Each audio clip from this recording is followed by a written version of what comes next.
歡迎來到少主力的魔玩頻道。今天我們來玩的是瓦爾托斯猛獸俠新出的這個鐵血戰士，背後這裡還專門開了一個透明小窗戶，讓你看到裡邊鐵血戰士的那張頭雕。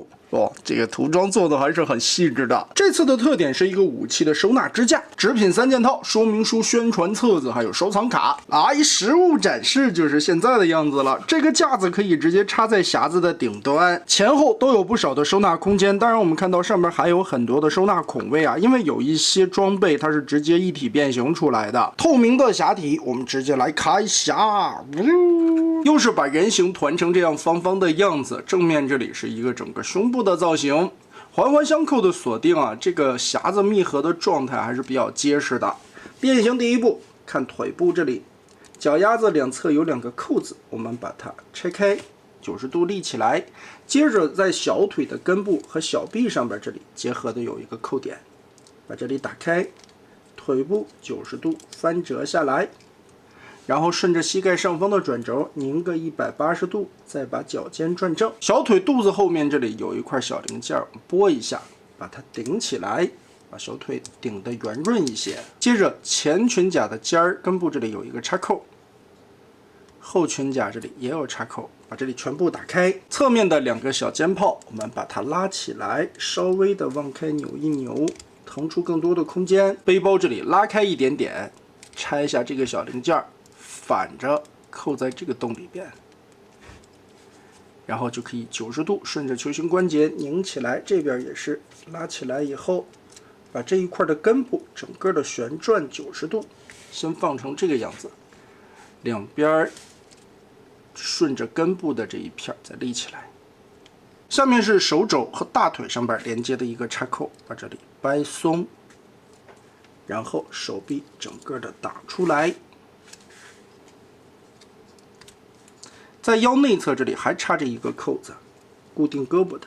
現在就可以把腰部稍微的解放一點點，然後把腦袋整個的拉起來，旋轉180度，通過脖子的雙段關節給它立正。胸口的這一片我們往上拉，騰出更多的空間。胯部這裡啊，在變形的時候注意這2片前腿甲的邊緣有一個檔位。剛剛好卡在這個縫隙裡邊，我們稍微往出撥一撥，接着把它扣住，把這個檔位和胯部連接的地方撥出來，扣上。腰部稍微往前讓一下，注意看這一塊的根部其實是2段的關節啊。我們先從這個淺黃色的根部旋轉180度，再把這個深棕色的零件旋轉180度放下來。胯關節再往回收的時候也是2個旋轉。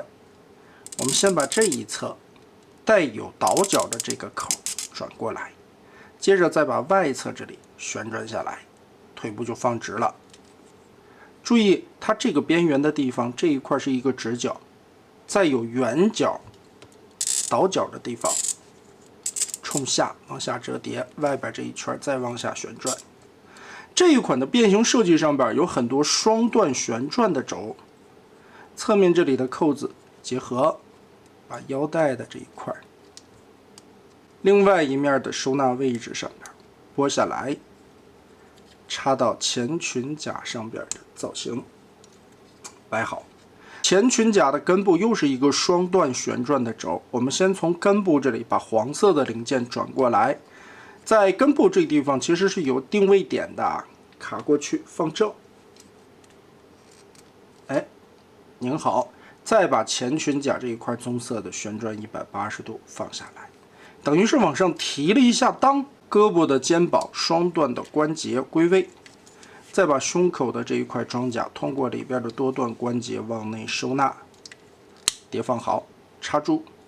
腰部這裡又是一個雙段關節縮回去。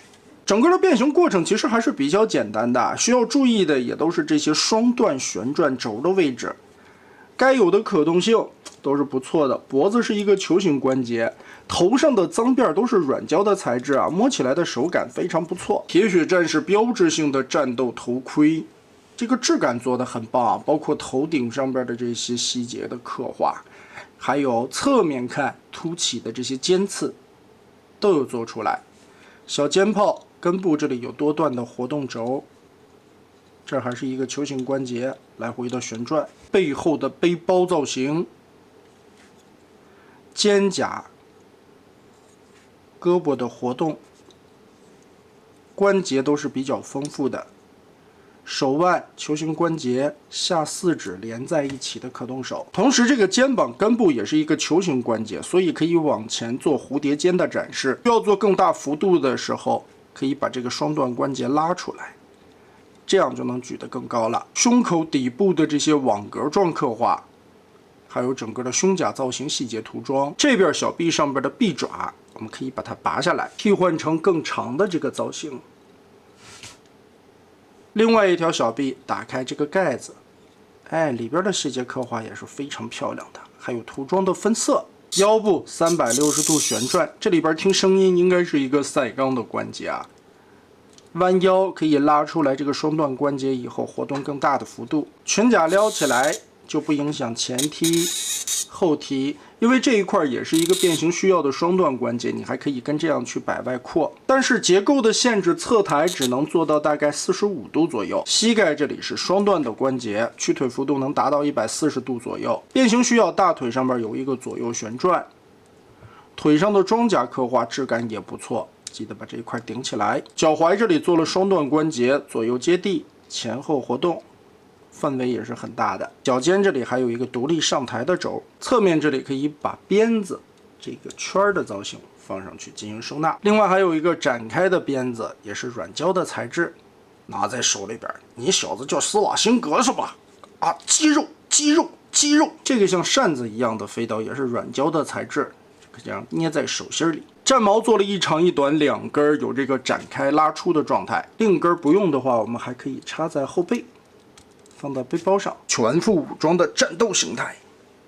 造型上面來說，該有的一些元素還原的也都是非常到位的，很帥嘛。更帥的是這個摘掉頭盔的面雕，哇，這個后器打開以後，裡邊血粗嘩啦的這個獠牙，哇呀！甚至這回52連裡邊的肌肉紋理也都有刻畫出來，口腔裡邊也可以清晰的看到內部的一些細節。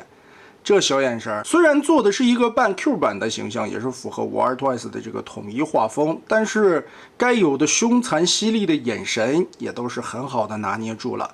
頭頂的這些花紋像龜甲一樣的造型，依舊是軟膠的髒辮兒，哇，質感摸起來也是很爽的。哎呀，換上這個頭更帥了，哇，它好氣呀！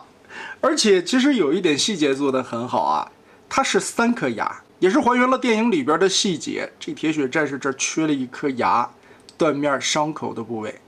哎，這個做的還是非常細的，很牛。我們再把這些裝備全部整合在置物架上邊，可以看到放上去以後滿滿當當，哎，這種效果其實也挺榮譽勳章的。總的來說吧，52 Twice 每一次在做這些拿到版權的授權產品時候都是非常用心的，他會仔細的去研究電影裡邊鐵血戰士身上很多的形象和元素，也是在這個有限的被限制下來的固定匣體尺寸之內，盡可能的去還原他身上的很多細節，這一點是非常難能可貴的。也會顯得這款玩具會更加的有靈魂吧。在一些展會上邊也看到52 Twice 後續將要推出的鐵血戰士和異形的一些相關產品啊，所以也能感覺到52 Twice 在拿到了這2部電影的授權之後，也是想着把這些產品做得更加成熟吧。我個人還是很期待這一款工程師的。那麼大家覺得這一次52 Twice 的鐵血戰士做得如何呢？歡迎在評論和彈幕留下你的觀點。這一期咱們就玩到這兒吧。